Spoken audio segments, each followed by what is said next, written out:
So today looking at young people and mental health and maybe looking at that youth worker role, which isn't specifically part of this unit, but I'm just trying to customise it, I guess, to you guys as you're studying youth work. So we won't spend any more probably specific time on young people and mental health, but we can embed that, I guess, as we go. But I thought it would be good to just, see what the state of play is for younger people. But before we do that, I did give you a reading last week on this newspaper article. Did anyone manage to have a bit of a squiz? Everyone hates it when teachers ask that question. Oh no, don't pick me. Anyone at all? Little hand up in the word. No, bad class. Well, maybe what I will do is suggest that you read it now between next week, and when we see each other next week, let's have a bit of a chat about what you found in there that was interesting. That's all I want to know, so that we can talk about what your thoughts are. So it's only a one-page article. It's not going to, fry your Friday nights into nothing. You can read it in 20 minutes. So do that and we'll have a chat next week. It's in the Moodle. Have you all found that folder, my folder in the Moodle? I can't find it. Oh, okay. Well, let's do that first, okay? Let's have a bit of a quizzy at that. So you've been to the Moodle though, McCartney? Yeah. Okay. So when you log in, you guys go to Diploma in Youth Work, and then our topic is this one down here, work with people with mental health issues. So you click that. And then you've got these tabs up the top. The one where class information will be is in this resources tab. And what you do is you scroll down until you find Michelle's class PowerPoints and handouts. Oh, okay. Thank you. Yeah. And there's the unit assessment guide too, which maybe if you've all got a copy of that, maybe bring that next week. Maybe that's what we'll do, just have a bit more of an explore of that. But yeah, when you click this folder then, McCartney, it's got my lessons and any handouts in it. Oh, okay. Thank you. And I'll still do that even when we're back face to face. I'll still put stuff there. And the article is this one that I wanted you to read. Just a quick question. Every time I go onto the Moodle and I sign in because I've made an account, and then it always comes up with enroll me, and I have to keep doing that every time I go onto it. Oh, you shouldn't. So you were back at the home page. Yeah, because I saved the tab on my computer, and I've done that, but it always makes me put in the enrollment key every time I want to go onto the Moodle. Oh, okay. I don't know why. But you've got the enrollment key clearly. Yeah, I do. Yeah. Can't answer that one. I don't know why it's doing that. Sorry, what's the enrollment key for the diploma of the diploma? Because someone gave me the Cert 4, not the diploma though. So Diploma Youth Work, here I'll type it in the chat. Okay, thank you so much. It is M. Looking DDYW. Oh, lowercase, sorry. MDDYW. So that's the enrolment key, but I don't know why that's happening for you, Courtney. Yeah, I don't know why either, but my enrollment key is above it when I sign in as well. Yeah, right. I don't know. It's the marvels of this world that we live in. I really don't know. All righty. So shall we get cracking?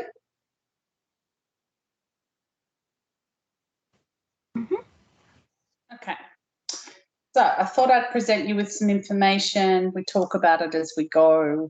And then at the end, we sort of narrow that down a little bit and talk about the youth worker role. So what we do know is over 3/4 of mental health issues occur before the age of 25. And we also know that suicide is causes the largest loss of life in young people in Australia. Half of all mental health conditions we experience at some point in our lives will have started by 14, not 141. That's a typo. Sorry about that. Will have started by 14. So 1 in 7 young people aged 4 to 17 experience a mental health condition in any given year. And around 14% of children and young people, 4 to 17, met the criteria for a diagnosis of a mental disorder in the last 12 months. So who do you reckon you'll be working with? Yeah. So it's pretty big. So that information came from Beyond Blue.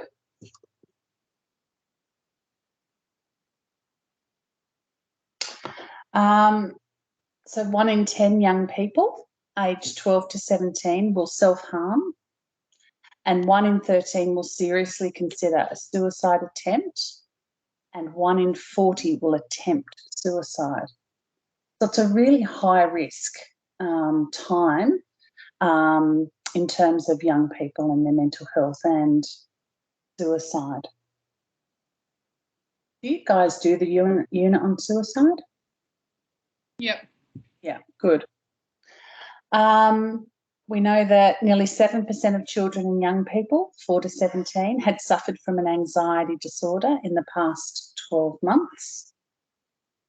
And importantly, young people are less likely than any other age group to seek professional help. And we're going to talk a bit about why that is today. And so the stats on that is that 31% of young women had sought professional help, and only 13% of young men with mental health problems had sought any help. That's really low, hey? Yep. Can any of you imagine why that might be the case?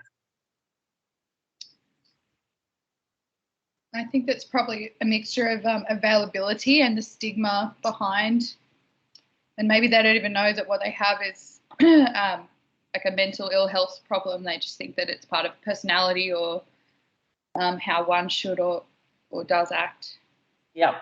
So it might be a lack of awareness, it might be a lack of services, it might be a lack of awareness of services. So there's some of the things that could impact. Any others that you can think of, Elise? I was just like, because you keep referring to the last 12 months, are these specifically higher numbers because of COVID? That's a good question. Nothing that I read actually referred to that. So I think these must be the fairly standard figures. Yeah, yeah. I thought that too when I was researching. But we do know that mental health issues have increased during COVID across all age groups. So I could only imagine that being true for young people, you know, like they haven't been able to go to school, haven't been able to engage in their normal peer relationship sort of settings. So, yeah, but it didn't talk about it, yeah. Which is frightening, isn't it, then, to think what it might be? Yeah, I mean, I only ask because I've got friends that work in not just mental health, but like work for schools and stuff, and they've said that they've had like just massive cases of increased mental health issues with their students. So I was just wondering if these were. I think it's like kind of two things, like probably mental health issues have increased, but also so has awareness and maybe the ability to talk about stuff that people might not have before, because there's been so much, I guess, general attention about mental health issues, you know, in media and so forth. Schools would be also talking about it. I wonder if it's both things. Yeah, true. That makes a lot of sense. It's like, I mean, it's like even with testing of COVID, like if you don't do testing, there's no numbers, right? So I guess it's kind of similar thing. Like if you're not asking the right questions, you're not open to it. Yeah. Yeah, that's right. Exactly. So I do believe there has been more just general day conversations about people checking in about mental health. And so it allows people the permission, I suppose, to talk more about it. So, yeah.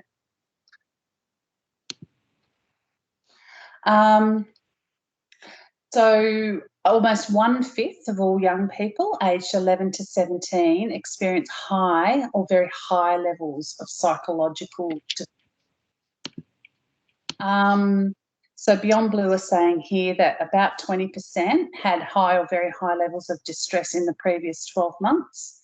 But for females in the 16 to 17-year age group and young people with major depressive disorder, this was significantly higher.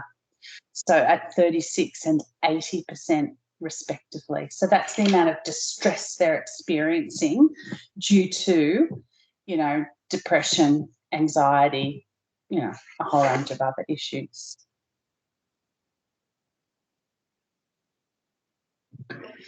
Mission Australia do a youth survey each year, which is probably a really good thing for you guys to know and to look at each year when it comes out, because they do a pretty wide survey of thousands of young people. And what they found, this is last year's survey, is that almost 42% of young people were rating themselves as either extremely or very concerned about mental health. And in terms of some barriers there that towards their goals, so study or work, the top 3 barriers were young people generally was mental health. So they felt that was impeding their goals. Over half of them thought that. Some of them thought it was their academic ability, and some COVID. When you get to gender diverse young people who are studying, they said that mental health was impacting their goals at 83%. So their mental health, their concern around their own mental health is much higher. They said that discrimination was another barrier for them. Whereas if you look at all young people in the survey, only 6.9% that said that discrimination was an issue. But if you're gender diverse, that figure jumps to that, nearly 30%, so nearly a third. And that lack of family support, so nearly 22% compared with 9.8% across all young people who did the survey. So young people can identify what their barriers are. And I guess part of our conversation with young people and part of our role and relationship with them should be helping the individuals that we work with or the groups that we work with identify what those barriers are for them and help them to navigate that. That's what our job is to help people identify and navigate barriers by providing maps for people, you know, so that they can move around the obstacles that they face. Was anything surprising in that, or is that pretty much what you would have expected to see? I think the number's out by like 30% of how many people are affected by mental health, and then people who are concerned about it. So I think it was like 13% was the statistics of actual mental health diagnoses, but it's a lot, significantly higher, I think, for people who are concerned about it. Yeah, okay. So, and we don't know what that concern is, do we? We don't know from that survey whether they're responding to people around them, you know, like their peers and what they see. We don't know whether they're responding to them about themselves. Yeah. And we don't know whether they're responding to maybe what they are hearing in broader society, and oh my God, everyone's talking about it, so maybe it's a really big thing I need to worry about. So yeah, we don't really know that level of detail, but it's what we do know is it's on their minds. Yeah. Yeah. So young people, as we were saying before, are reluctant to seek professional mental health care.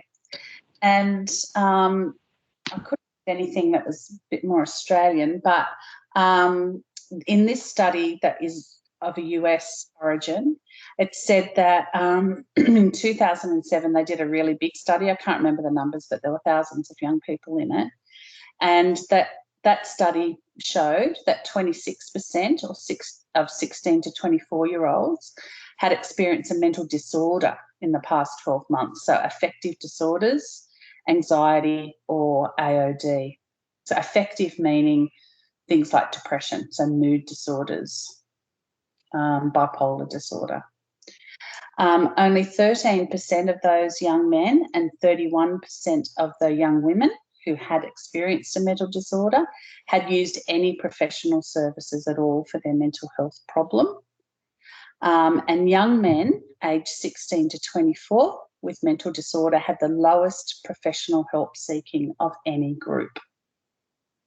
And I think if you guys are working in mental health, that's what's really important. It's not to say that every single person needs to receive clinical care. I'm not suggesting that at all. But, you know, it's tapping into that young people generally just don't access services often. You know, you're often only dealing with the tip of the iceberg. But then when it comes to those more specific services that might meet their more specific needs, they're not doing that either, you know. Despite, I mean, do you reckon Headspace is a really widely known service amongst young people? Yeah, it's there. It's really widely known, I think. But it doesn't look like a lot of young people are, you know, going and seeking that service. Did you want to say something, Ethan? Or are you just showing us your beautiful face? I just realised that my camera was off. Oh, thanks for turning it on. So much nicer. Okay. So what do young people do? Well, they prefer to... Oh, good on you, Clayton. Loving that. Otherwise, I won't know who the hell you are when you turn up next week. Okay, you're not in this class. So during adolescence, girls reduce their help-seeking behaviour from parents. They increase their level of help-seeking from friends. They don't increase any professional help seeking, and they more turn to friends. But this, I don't know if any of you have experienced this or seen it happen, it can actually amplify the distress experienced by young people. Can anyone talk to that? Have you seen it, either yourself perhaps or in your children? I've seen it with, I've got a young sister. I've got a lot of sisters, but I've got one young sister who's 23. She suffers with mental health issues, anxiety, that sort of stuff. Whenever she talks to my other sister who has the same thing, they both completely freak out, and it's almost dysphoric, like foliage, like the madness of two. It's like it feeds into it even more, and it goes. And then as soon as I come in and talk to them just for a couple of minutes, it's like, let's get moving. But I've seen it a lot. Yeah, I think it's particularly prevalent amongst adolescent girls. I remember when my eldest son was at high school, and year 8's a real shit year. Everyone knows that. It's a really hard year for young people, developmentally, and what's happening for them, I guess, in their social relationships. But I remember, and I think it's still going on, it's just that I'm more distant, you know, I'm not sort of connected with high school anymore. But I remember that it started with just a couple of girls maybe self-harming in that year group, and it went through that year group like wildfire. And young people who, including my son, who go, well, like, what are you doing that? Like, when I found out, I was genuinely like gobsmacked, and it wasn't much, but it was real copycat behaviour. And I it sort of fed off each other. It's like they normalized it, like everyone's doing that, so maybe I should be doing that too. So that's my experience with that. So, and there probably were at the very core and centre of that young people who were really, really suffering, but it just spread throughout this whole year group thing. And I've heard other people talk about similar things. So young people, you know, they're at that point in time in their lives where their job is to separate from family and parents and learn independence, but maybe it's not as helpful for them as they perceive or think it is. Yeah. And in terms of boys, they also, of course, are reducing the level of help that they seek from their parents, but they don't increase their help seeking with their peers, with their friends. What they do is they learn to avoid professionals and increasingly rely on no one but themselves. Can anyone talk to that? Maybe some of the males in the class, what they think might be going on for young men at that time that they do that. What do you think it is? I feel like they're just trying to be what's a generic man. Right. Like told to toughen up, and men don't cry, men don't talk about their feelings, and that's really starting to set in with them, and they're figuring out who they are. Yeah, I reckon you're right too. I reckon it's a lot about how we socialise boys in our society to be a certain thing. You know, it's what they see in the media, what they see on the football field or the soccer field, and how their fathers or, you know, significant men in their lives might behave. I think you're right. It seems to me a pretty dangerous time for them to be doing that. I don't know. I look back at myself as a teenager, I would probably have said I had more capabilities perhaps than what I did have. You know, you often overestimate that. And I think that's a really scary time for young men. So this came from a study I found that is Australian. It was actually from a presentation that a psych had done to Headspace staff. And she was explaining and taking from young people their barriers, like trying to unpack their barriers to seeking professional help. And so one of the categories is that young people don't like talking to strangers. So you don't know them. Who wants to tell their problems to a stranger? It'd be creepy. I wouldn't feel comfortable. I only get help from people I'm close to. And yet we know that actually they're increasingly not doing that. Yeah. So I think it is good to hear from young people themselves and what they say.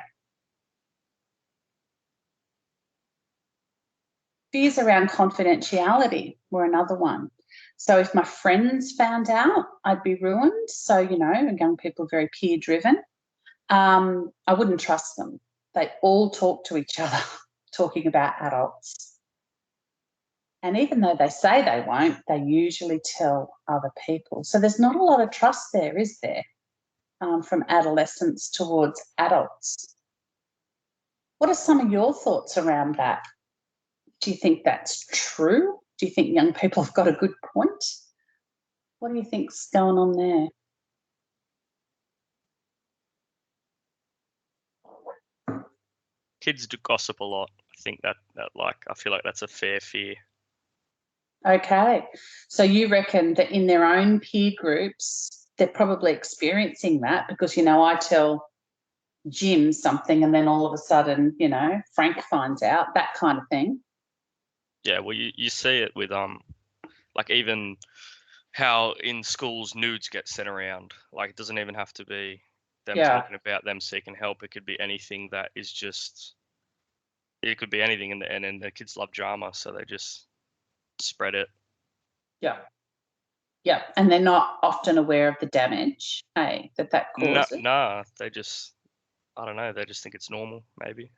Okay, and so So in going to see someone else and talk to them, they've got a good basis for thinking that it might not stay confidential. Are there other reasons why they might think that? Maybe they've confided in someone else and like they've broken their trust. So Yeah. Yeah, maybe, you know, I talked to mum, but mum talked to my friend's mother or something like that. Teachers do it too, don't you? Don't you think teachers are probably a poor role model for confidentiality? So they probably have lots of experiences to actually base that on.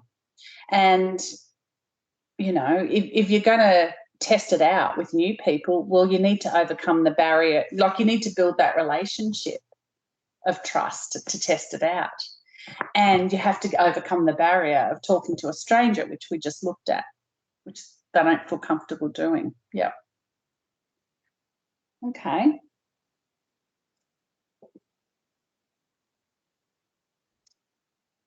Stigma.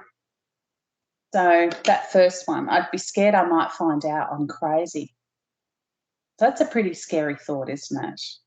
I'm crazy, you know, young people can, you know, they might base that on characters in movies or, you know, things that they read in the media. So that could look really, really scary. People might see you were going there and know you were going mad. So that's about peers. You know, what would peers think? I wouldn't want other people to find out I was having problems. They might think I was really crazy. So they really don't necessarily understand what's going on, but I don't want to find out. I'd rather live in denial because I might find out there's something really wrong with me. And then what's going to happen? Because then I might lose total autonomy and control. Any other thoughts around that?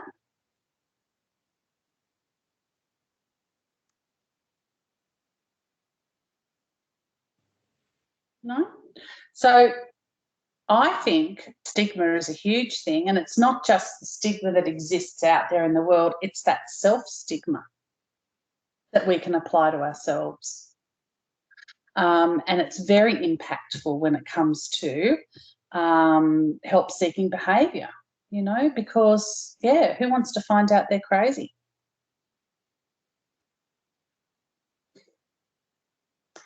Also, not knowing what to do or say, or this idea of emotional competence. So I'd be embarrassed to not know what to say to them. I wouldn't know what to do or how to talk to them. How would you even start? What would you say? You might lose it totally. So maybe young people don't have the language to describe what's happening for them. Maybe they fear that going to talk to someone means that they're going to be analysed or in some way dealt with very clinically, like people can read your mind, know what's going on in there or something. Amisha. I know that when I was younger, when I was kind of struggling, I thought I had to be of age to seek help. And because I didn't want my mum to know either. So I think that is a big barrier as well. Like thinking I know a lot of my peers at school thought they had to be like 18 to go seek help without their parents. Wow. Okay. So we were never told.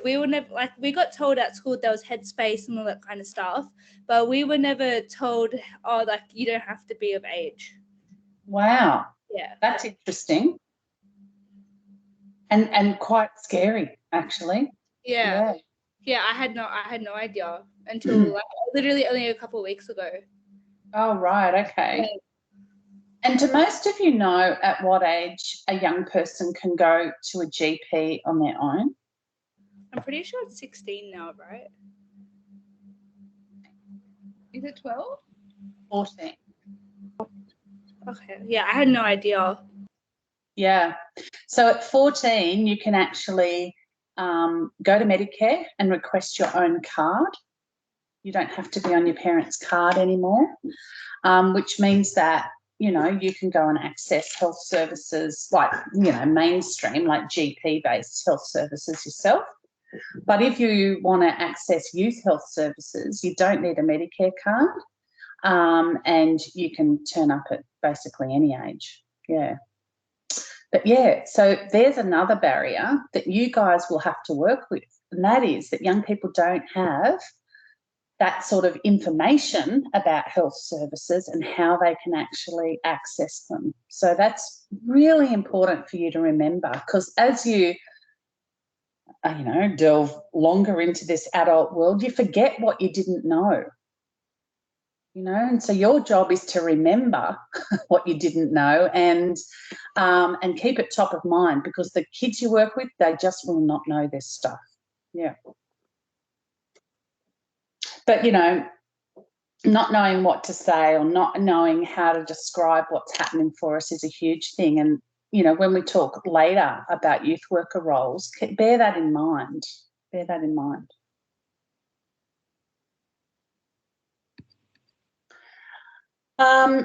So another barrier is this idea that they feel that they need to rely on themselves. So you should work things out yourself.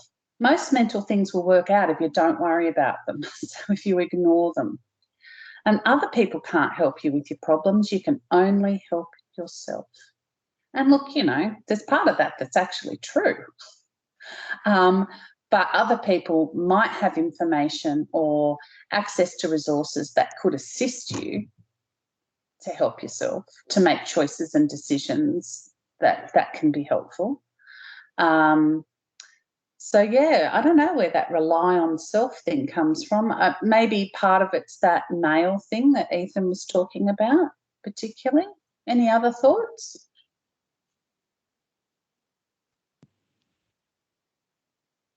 I think it probably has something to do with a lot of their life. They depend on themselves only anyway in the rest of life, maybe sometimes even food, clothes.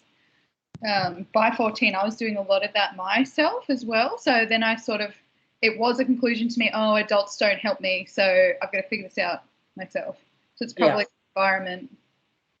Yeah, that's right. So it would depend too, wouldn't it? Like, it's good that you use that word environment, on the circumstances that the young people are in. If you don't have helpful and supportive people around you, you probably do very quickly form the view that, no, I'm in this on my own, so I've got to do it. Yeah. What are your thoughts, Clayton? Also think that there's youth are going through a time too where just naturally they want to be more independent and self-reliant regardless. So this is just another extension of that. Yeah, because that's their job, isn't it? Is to actually leave, you know, that dependence on parents.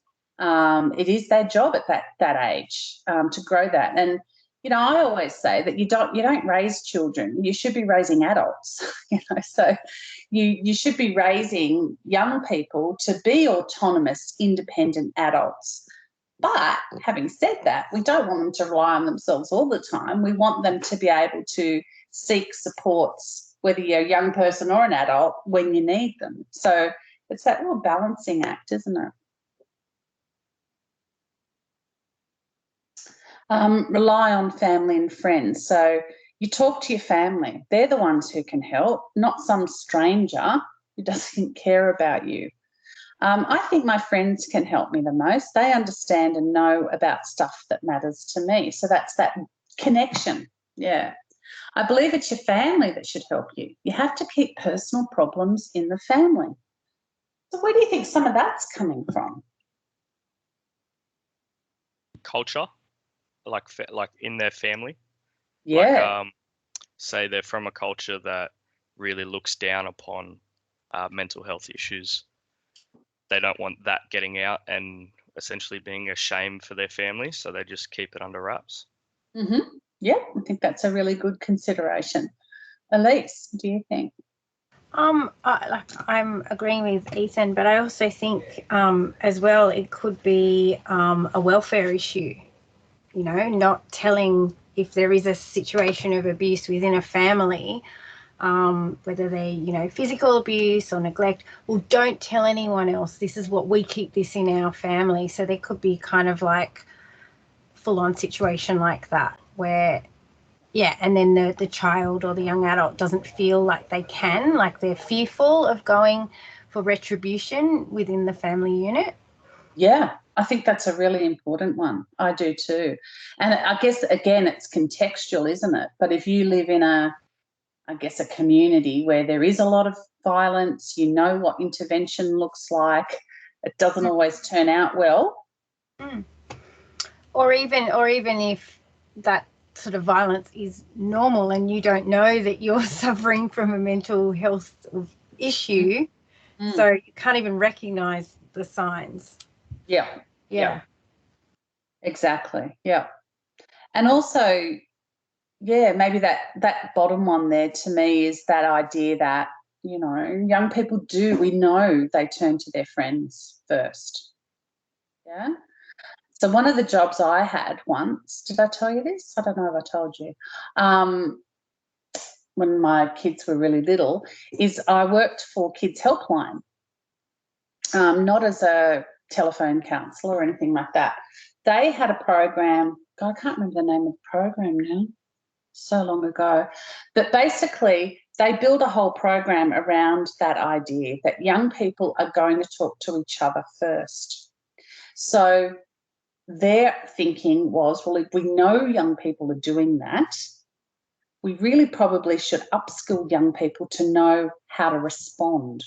If your friend says, I've been self-harming, I feel suicidal, I've got this, I've got that, whatever's going on for them. And so myself and another person, we ran 2-day programs in a number of schools across Sydney and right out west, out past Orange as well. And we targeted them, I think they were like year 10 students, and there were about 20, 25 selected by the school to participate in the 2-day program. And basically what we did was teach them active listening skills, so they knew how to listen to someone. We taught them some ways of responding, but we also importantly told them what then they need to do with that information, how to access resources that are available to them, so that the young person who's suffering actually gets some chance to get some real support rather than just tell their friends. And we taught them some self-care skills as well. So yeah, that whole program was built around that premise, because Kids Helpline stats also showed that young people talk to each other even before they, you know, ring Kids Helpline, which is completely anonymous. But that's what they do. Because I guess even with Kids Helpline, if stuff is really crap at home or dangerous, the last thing you want to do is pick up a house phone, if there is a house phone, to be overheard. And, you know, kids maybe aren't the most, I don't know. Oh, no, I don't know. They might not have that sense to go, okay, I want to pick up the phone, call someone, but they might be overheard by their auntie or uncle, or, you know, that could end in a bit of a bad situation. For sure. And I mean, we also educated them on Kids Helpline and how it works. Like, so at that time, mobile phone, like every kid didn't have a mobile phone. So you're right, you were more relying on a landline. But most kids didn't know, and probably don't know, that if you ring Kids Helpline from a landline, it will not show up on the phone bill, right? So no one can see that you've called it. And I think they changed it so that now too, if you ring from a mobile, the same applies. That calls are free, they're anonymous, that you can ask to speak to the same person. So if you ring and you ring on a Monday but you really connect with Elise, well, you can ask for when Elise is back on shift again, so that you can build that relationship with the person. So there's a whole lot of stuff people don't know because they often don't check it out. And go to the Kids Helpline website, actually. It's probably a really good one for you to be familiar with, because you can also do online chat. And there's a whole range of, I don't know, like they divide it by age, and then there's a whole different ways now that you can reach a counsellor. So you can do live counselling, you can read things. There's all these different things, and it's quite good. Okay, move on. This concept of help negation. So what it's saying is that the most common mental health issues that young people experience actually work against them seeking help. So if people are experiencing suicidal ideation, which means suicidal thoughts, they particularly don't want to tell anyone because they don't want parents to know, because it's shameful, you know. If they're experiencing depression, then one of the common things that happens with depression is you withdraw socially. So again, that's not going to work in your favour in terms of help-seeking behaviour. Anxiety, people then experience fear or shyness or embarrassment. The last thing you want to do is go and talk to a health professional. And substance use, well, often it's illicit, illegal with young people. And so you don't want to, you think, you know, they might call the cops. Yeah, which doesn't happen, by the way. And past experiences. So if you've had a negative past experience, which is not uncommon, then young people will often form the view that all professional help is unhelpful. Whereas I guess when you've had a little bit more life experience, you might learn that actually, you know, like if I went to try and find a psych tomorrow to talk to a counsellor, it's probably going to take me quite a while to find one that works for me, not necessarily because there's anything wrong with them, but you know how just different people gel with you, just a normal natural thing. And it might also be their working style. You know, different people have different styles. So it's quite difficult, I think, for anyone to find someone that actually gels with them. And you have to go through that whole bloody experience every time of telling your story. Well, we've just learned young people don't want to do that. They don't know how to do that. So yeah, it's a really tricky space to navigate, but they can very quickly, I believe, form the view that all professionals in that space are unhelpful professionals and they don't have anything to offer them. Any other thoughts about those things, you know, just working right against at the time when people probably need it the most?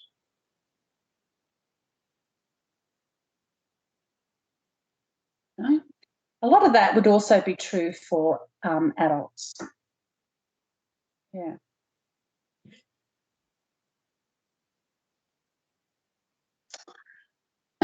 Okay, so in terms of, well, how do we access mental health care? It can be really difficult. It can be really difficult when you work in the sector, let alone a young person or a family trying to navigate that. So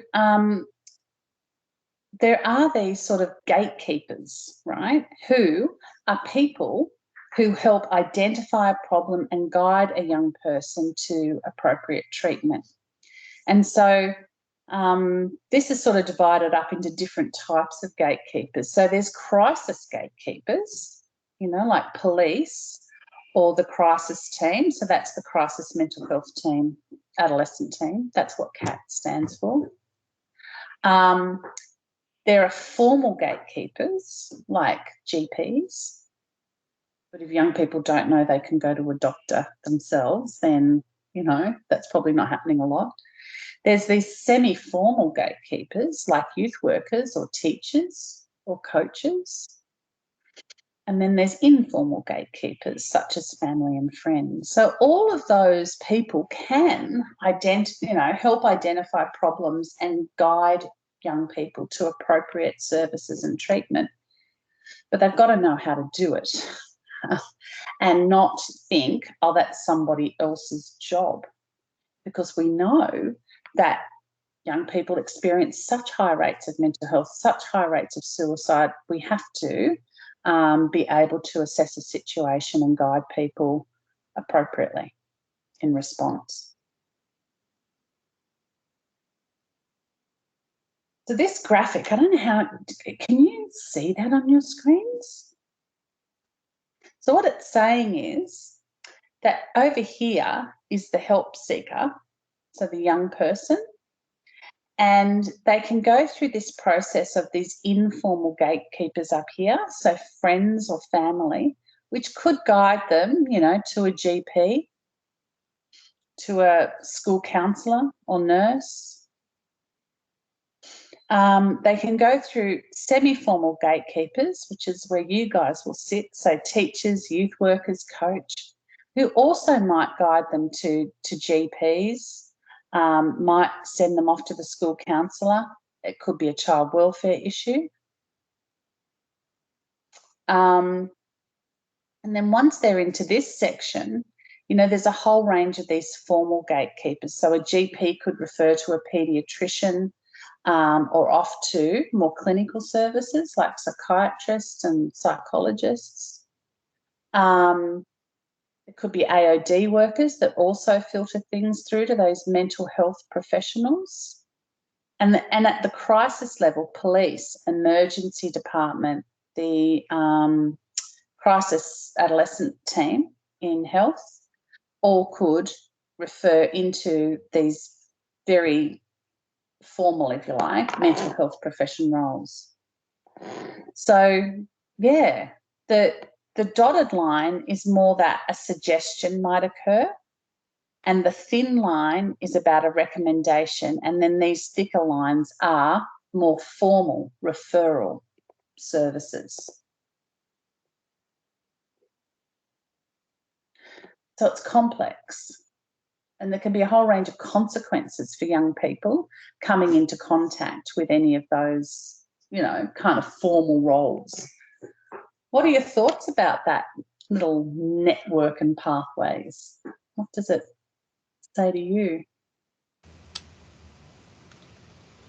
No one wants to be connected to the police.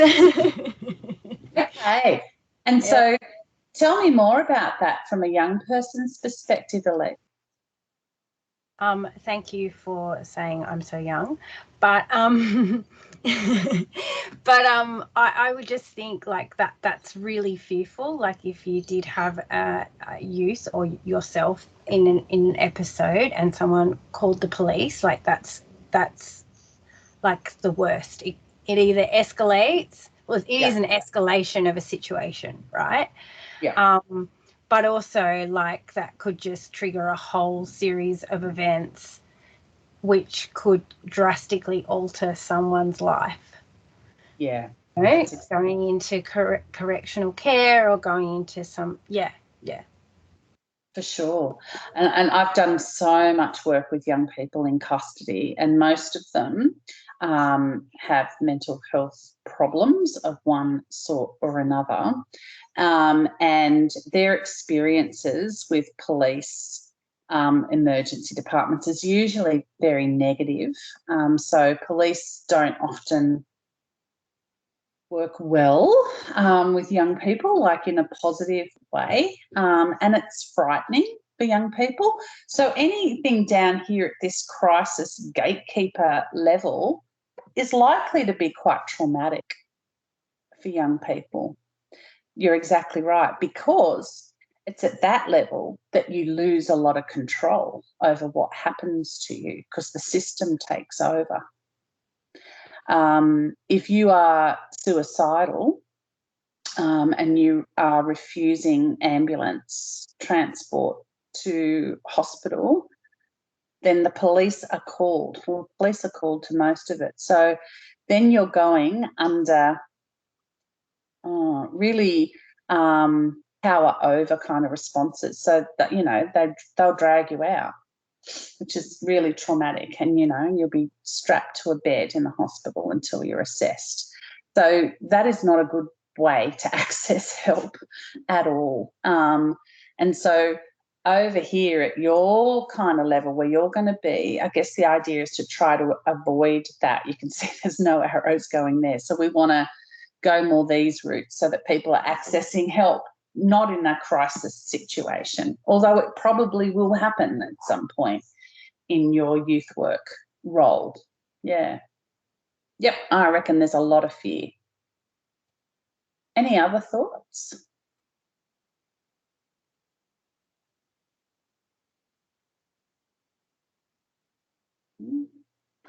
Okay.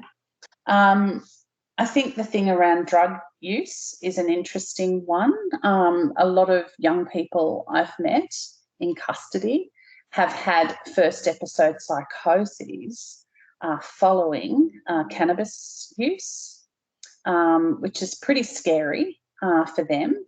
Young people don't know what that means for their future. They don't know if that's going to continue to happen. They often just have a lack of information about what a psychotic episode is.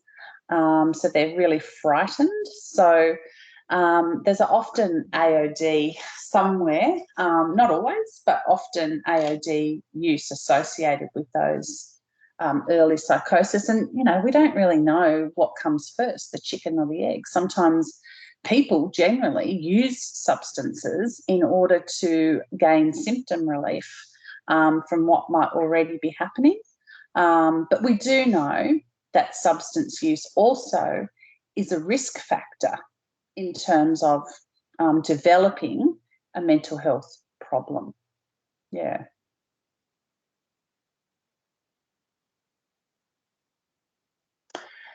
So there's semi-formal gatekeepers, so youth workers, teachers, coaches maybe, might not have that real direct referral role, although you possibly will as well, you know, like you'll work in a range of different ways. I would say that you would have a formal role at times and other times not. What you will probably be doing is perhaps having conversations with young people about something you're observing, so helping them to identify whether there's issues and helping them then to understand whether, you know, deciding to seek other professional help might be useful for them. So you might be recommending sources of help, like you will hopefully build up good relationships with other services in your area. And so, you know, you might be able to not just talk about a service, but you might be able to talk about Joe Bloggs at that service who, you know, you've built a working relationship with, and that might increase trust for the young person. So you can encourage and help facilitate their access to help, and you can support them through any mental health process that they might have to go through, which could look like a variety of things. And that's sort of, I want to talk a lot more about this coming up, because I think this lesson will be really important in terms of you becoming youth workers. I truly do, or going on to study at uni in terms of youth work role and mental health. So youth workers could be in a whole range of different settings. So in youth centres, in outreach roles, in schools, there's a growing, growing understanding of the role that youth workers can play in schools. So that's good, it's starting to build. And at community events, because that's where you often come across a lot of young people, is accessing community-based events. You're often working with young people at a time in their lives where they're really vulnerable, so you're in the perfect spot to be able to have these conversations with young people. Hopefully you are youth workers that, you know, your job is to act in the best interest of the young person, and that you have those strong, safe and trusting relationships. Yeah, because it's the cornerstone of your work. You're also often in a non-threatening, non-clinical, informal relationship with young people. So much more approachable. You should be across what issues for young people are generally and at any point in time, you know, because things do come in and out. And so it's good to stay abreast of what's happening for them, so that you can openly discuss current and emerging issues that young people are facing. There was one report that said that young homeless people indicated that they would rely exclusively on a youth worker to deal with problems. So, you know, I think you're known amongst young people as a more trusting personal role to approach. So that's really important.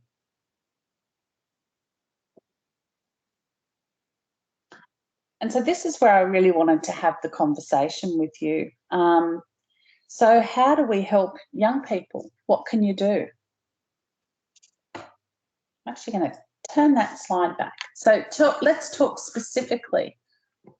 What do you see your role is? How do you approach it? How can you help young people the best, given your roles?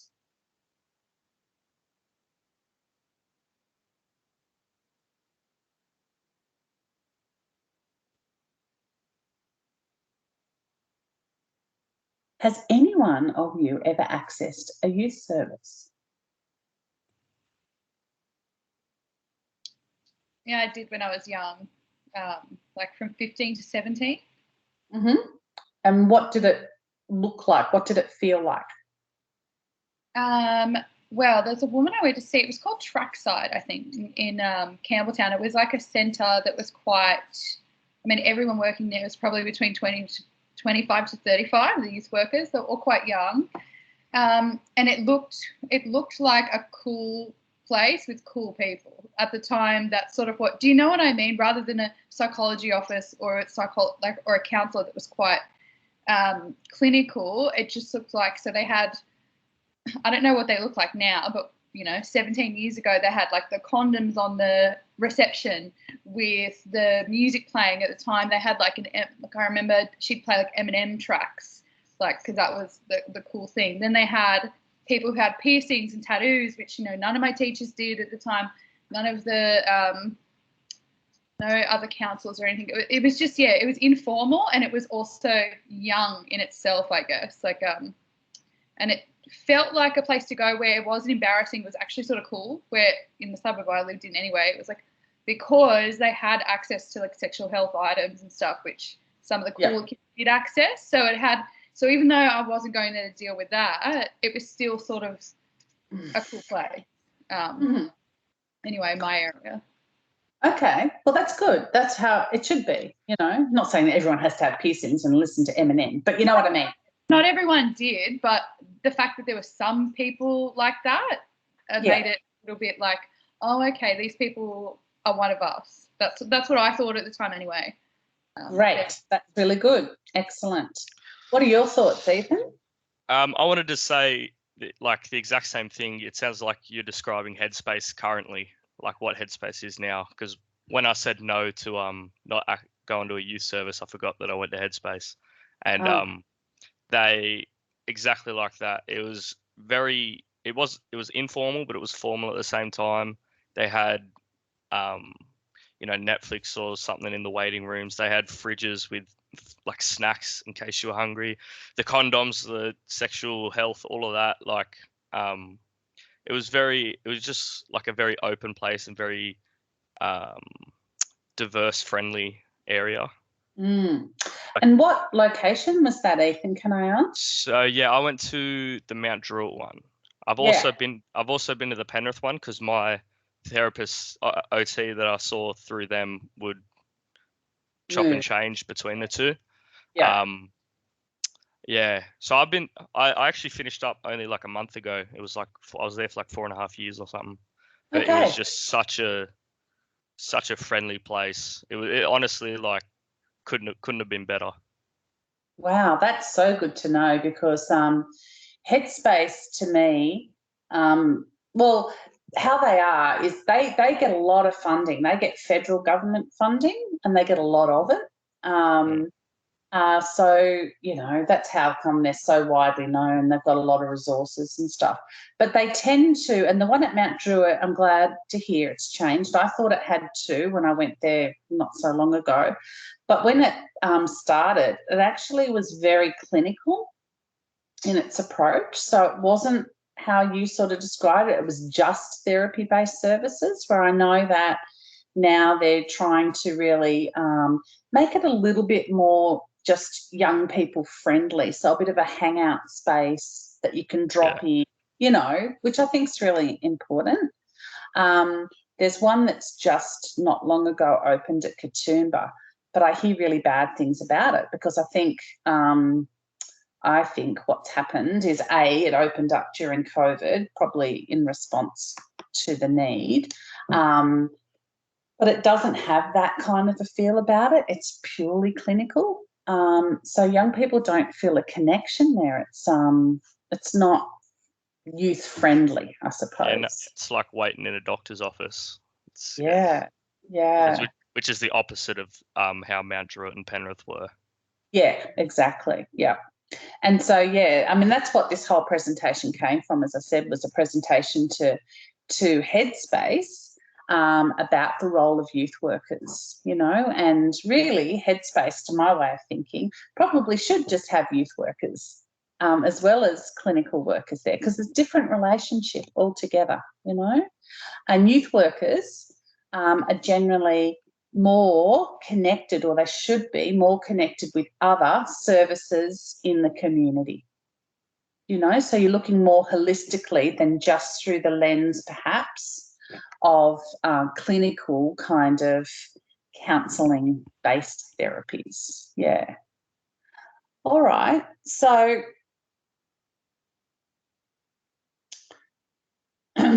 I think that you can do absolutely nothing for young people unless you help them feel comfortable and you build a really solid, trusting relationship. If you don't do that, then nothing else is going to be positive for them. And the job's on you, not them. Yeah. And there'll be young people that you connect with quicker than others, but it's still on you. To help young people to work on their issues in a problem-solving way rather than a clinical or diagnostic way, because that's not your role. Yeah. And hopefully, I don't know, I haven't thought about it yet, but hopefully we'll explore maybe a problem-solving model in our classes so that gives you some idea of what that looks like, because it's critical, I think, to youth work. That youth workers can use what's known as a harm minimisation approach. Do you know what that is? Anyone heard that term before? Can you tell us what you think it is, Elise? I can try. I guess looking at strategies to support if there's a sort of a acute or a situation, looking at strategies to, you know, it could be anything from referring to a drug and alcohol group, or breathing exercises, or, you know, anxiety management. So looking at small ways to be able to lessen potential harm. Yes, that's what it's all about. So rather than harm minimisation means, rather than saying, you know what, you shouldn't drink, just stop it because that's where all your problems are coming from. It's about acknowledging that young people, no one actually, stops doing something because someone else says, right, makes us actually want to do it more. If we can explore ways to reduce the harm from the behaviour that the person's engaging in, then we're trying to keep them safe while they're still doing it. Because we know young people are still going to engage in risky behaviours or whatever they are, yeah? So how can we help build their skills or their strategies, like you were suggesting, so that they're safe? That's exactly what harm min is. And that's where you will be working a lot. Yeah. So when Stacey and Ethan were talking before about attending youth centres that had condoms, for instance, sitting in the bowl just free, that's a harm-min approach. Telling young people, you're too young to be having sex. It's going to be like, stick it up, go away, not listening. But what we can do is help them to access free resources so that if they are engaging in sexual activity, it's more likely to be safe. Another harm-min approach on that level is, you know, education around consent, education around healthy relationships. They're all harm minimisation approaches. Yeah. Being a strong advocate for young people, and with young people, retain the focus on them being in control, because that's what they want. Yeah. So making sure they're in the driver's seat all the way along, and then they're more likely to be collaborators in a positive way in their own mental health journey or help-seeking behaviour. So not ever forcing anyone, not ever saying what you should do. And we're going to talk lots about that as we go. But yeah, so really them being in control, what's their priority, how do they want to approach it? Unless, of course, there's an immediate and crisis safety issue, then, of course, we need to take over. And you'll hear a lot about that and how you do that in your course. But yes, outside of that. So the other thing you can do, and you need to spend a lot of time doing, is working collaboratively with other professionals. Because they often won't do that with you, but you need to do that. So you need to learn who's out there, not only establish those networks, but maintain them. So often, you know, that'll happen in youth services at a youth worker level, known as interagency meetings. And that's where other youth services across an area or whatever will come together and talk about some of the current issues, how they're working, meet people, and that's all really good. But your job will be to do that outside of the youth sector as well, you know, with other community service organisations. So mental health services, AOD services, homelessness services, family planning service, you know, like a whole broad array. And when you get a job, that should be one of the first things you do. Start building some networks. There might be with culturally diverse communities as well. So yeah, that when you're working with young people, you know, you're working within usually the context of them living with their family, and so it is good to be able to work with and alongside the young person's family, but of course, consent and permission come into that, and that you'll be guided by your workplace around that and how you navigate that. But we know it can be helpful if families are on board as well. And always continuing to build your mental health knowledge. So how can you improve your understanding and knowledge? So looking for things that you can do, you know, there's lots of things you can do online these days. Or asking at work to go to some mental health specific courses. They're all things that will assist you as a youth worker to work well. Most of the young people you work with are going to have mental health issues. Many of them will have a diagnosis. Many of them will be too young for a diagnosis, but you'll be working with them maybe at that behavioural sort of level. Yeah, I think that's all I had in that. So, I don't know, was that, I only wrote that for you. I'd never put that together before. So, I don't know if it was a bit early in doing your course, but I thought it's kind of good just to understand that it's a really key issue in youth work and just start thinking about what it means in practice, you know, and why it's important. My husband actually used to run a youth service program, and I was telling him I was doing this, and he said, tell him tell them it's probably one of the most important things they need to get their head around, because so much of the work is this. And he said most youth workers have zero knowledge about mental health issues. So, and this one unit isn't going to cover it for you for your entire career. It's only really an introduction. So I just think it needs to be part of your professional development and ongoing development as you go. Yeah. Any questions or thoughts about today?